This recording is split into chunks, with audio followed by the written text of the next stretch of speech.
Hey everyone, I'm doing my next section of John Maxwell, the 21 most powerful minutes in a leader's day. So again, with my talks, I'm hoping to get speaking engagements from them. I'm hoping to be able to do workshops, and I'm also hoping that I can use this in whatever job I land, because I take these principles and I apply them. It doesn't matter what job you have, you can apply them.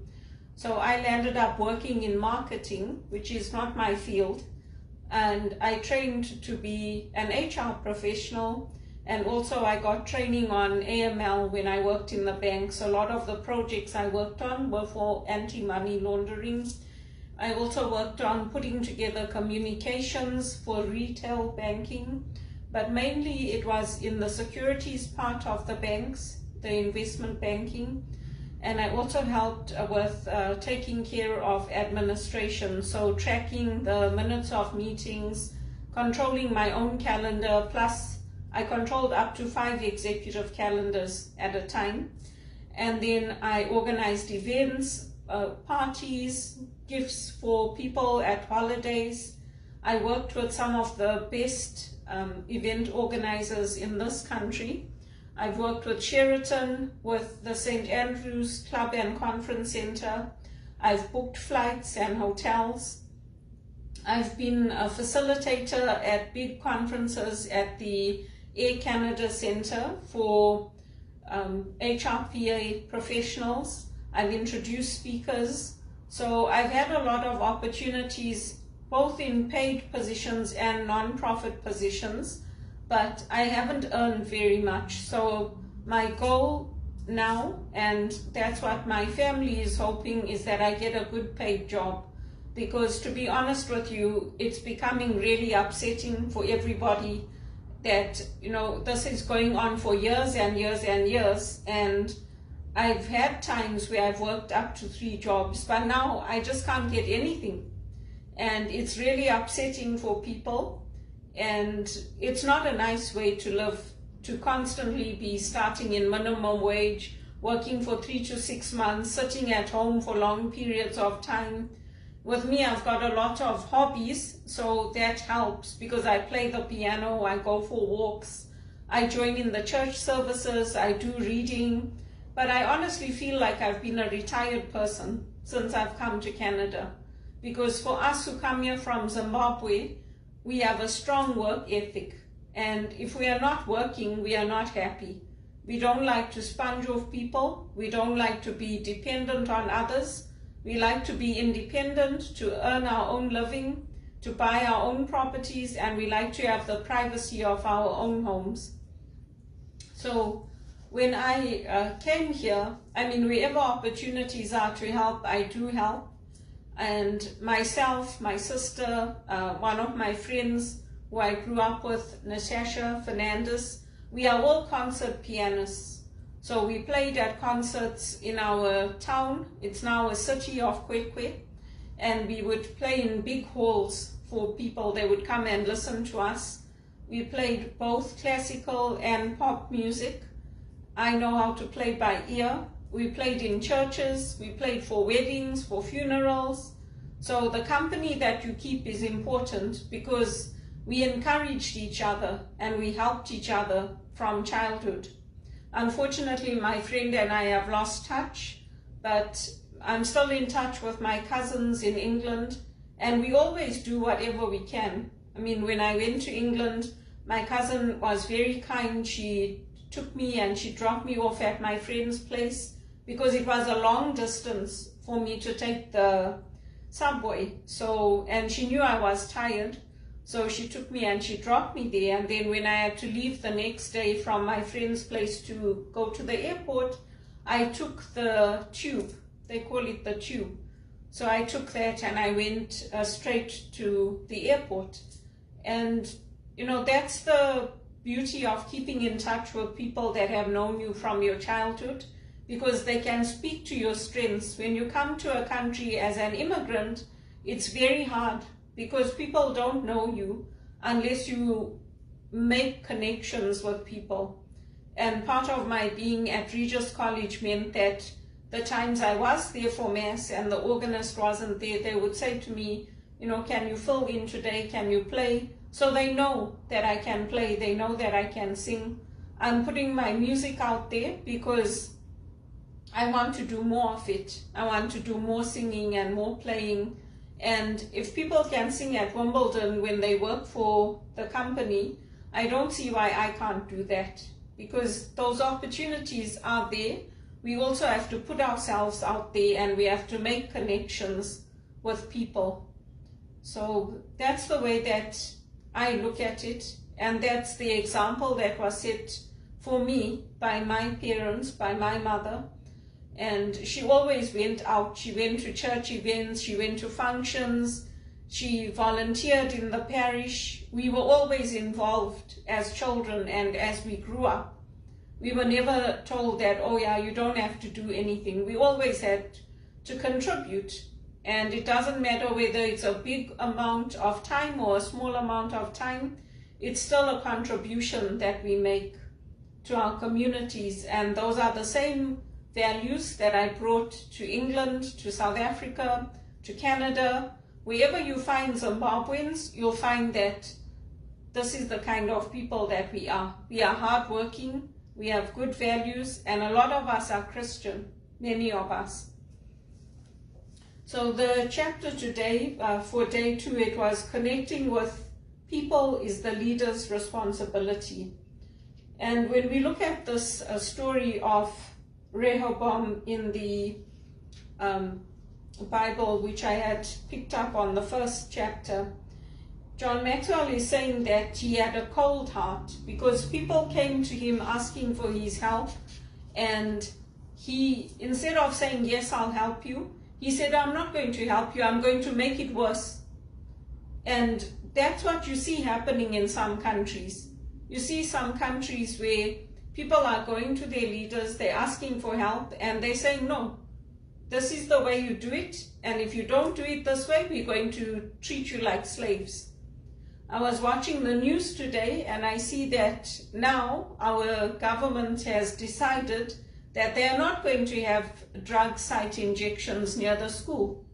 It took them all these years for them to decide they're not going to have those drug site injections near the schools.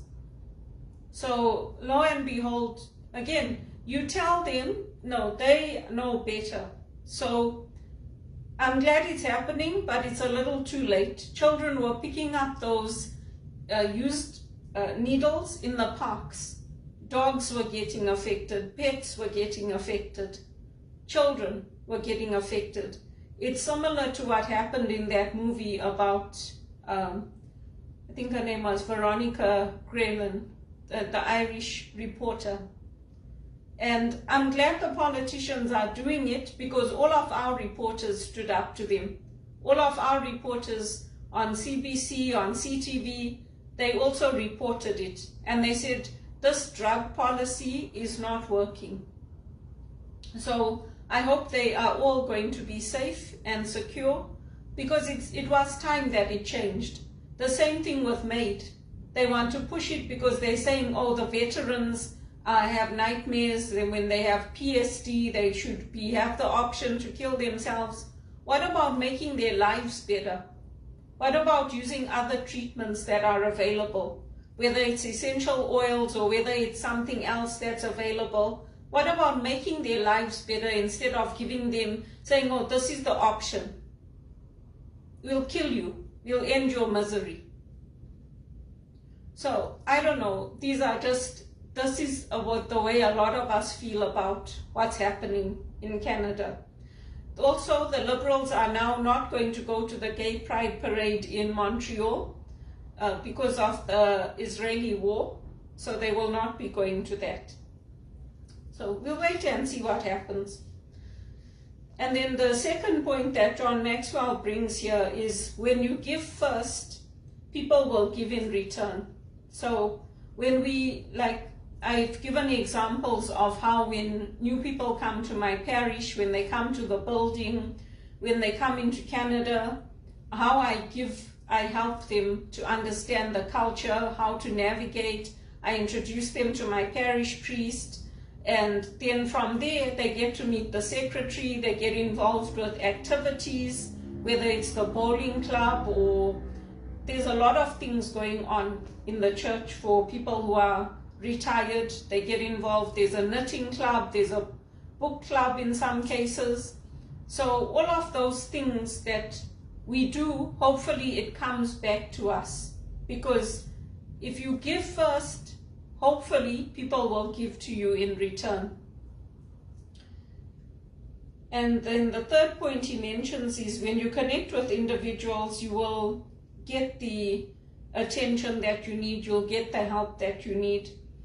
Often leadership means speaking before people, and that's true. I mean, this online speaking that I'm doing is not the normal speaking I do. Normally I'm out at events, whether it's for the One campaign or in church doing the reading. What I'm putting online is just to help me, because I'm job searching, I'm trying to build a business, I'm trying to do something on the side, because my financial situation has been so poor and so horrible since I've come to Canada. I have not been able to save anything. And you have to eat, you have to put the lights on, you have to pay your insurance, you have to pay for transportation. So, you know, it's not been a financial success for me. And I've been very blessed in that other people have helped me from the extended family, relatives, my godmother. She's been helping me. But I mean, she's going to retire soon. So it's not fair of people to keep me down because people in their own families haven't done well. Or because now people in other people's families have done well, so they should leave me alone. They should let me come up in life, buy my property, do well, travel, because they always want me to connect with their families so that their families can do well, and then I get left behind. And that is not fair to me at all. And the fourth point that John Maxwell says is when you reach out to your people, they will reach back toward you. So the people went to their leader, their political leader, Rehoboam, and he rejected their request. He refused. He refused to help them. And that's the schism between politics and faith. He might have called himself a Jewish leader. He might have called himself trustworthy. But in the eyes of his people, he wasn't. And so when it becomes clear what actions people are taking, then people can respond accordingly. And in our cases, we're always taught to be proactive. And a lot of this being proactive, it comes through our Catholic Church. If you can watch the services from Knox Shrine, or you can watch Blessed Sacrament Parish. When we grew up in Zimbabwe too, there was always this call to action. It was always a call to say we need volunteers, we need people to help with the fates, we need the ladies and the men to help with the soup for the Last Supper service. We need people to help serve at the tables. We need people to help with clothes for the poor. So there's always that call to action that happens. And through that, and when we go to the priests, when we go to them and say we need help, then they in turn will ask people in the community. They'll tell people that, okay, they're looking for work, they're looking for a school for their children, they're looking for whatever it is. But always we give first. We don't go to our parishes or go to the church or go to the politicians and say, okay, we want this. We came here now, we want this. And that's what a lot of refugees are doing now. It's like, okay, you took us in, so now you provide for us. But that's not how we were raised. So the question is, do you initiate connection with your people? And it's only as a result of connection that things can happen and that things can change. I still keep in touch with many people in Zimbabwe. Many of the family friends, many of the people I grew up with, because we still have that connection. It may not be too often, because they are also going under a lot of pressure, but we do keep in touch. And for me, I know what it's like to have to carry your own water, to not have electricity, to not have water to take a shower, to not be able to flush the toilet, to not be able to have vaccines. For us as children, we had to wait for the vaccines, to not have proper facilities, to have hospitals. We watched our hospitals deteriorate in Zimbabwe. So that's why I do what I do with my time, with the volunteering that I do. And I've done a lot of volunteering, so much I can't even put all of it on my LinkedIn. I've helped with the Young Street Mission for gifts. I've helped at Daily Bread Food Bank. I've helped at the church, Out of the Cold. I've served at food kitchens. I've helped with taking clothes and things for the St. Vincent de Paul. I've helped with warm clothes for the winter for the north, socks and hats and scarves that they look for. I've helped with reading in the church. I've helped with the children's liturgy at the church. I've helped with Eucharistic ministry at the church. And not just in Canada. I've done these things from the time I was a little girl. In Zimbabwe, in South Africa, in England. So that's how we make the connection, and that's how we get to know people. Yes, it's nice to join the services online and to see them, but really and truly, I don't know those priests who are at Knox Shrine. I only know the people that are here in Canada. I like their services, I think they're beautiful, so yes, I join them. But it's that personal connection, it's the connections you make here and the people around you. That's where the connections come. So I hope that helps people. I hope those principles help people.